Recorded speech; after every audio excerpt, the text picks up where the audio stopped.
Whether it is enough boils down to each family's individual situation, but the overwhelming response tonight is something is better than nothing.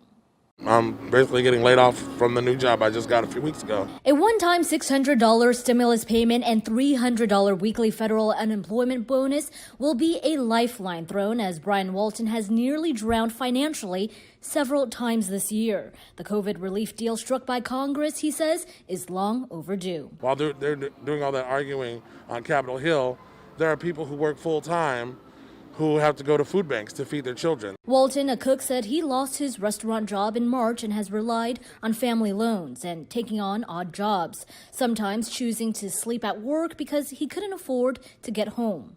They don't understand what it's like to be in a situation where you're living paycheck to paycheck. Nonetheless, Walton says the relief package will help, and he's grateful Congress came up with something rather than nothing. You should pull yourself up by your bootstraps, but the government is supposed to make sure that you have boots. Sac State economist David Lang says the stimulus payments will help struggling Americans, but its economic impacts are unclear. He says a one-time shock payment will be spent in different ways. Some may spend it all, others may save it.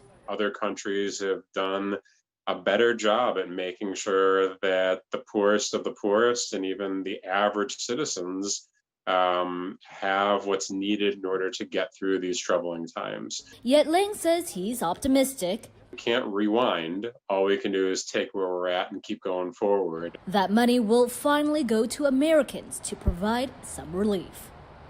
And in this part of the country, Lang says the benefits won't go as far in California, where the cost of living is much higher compared to other states.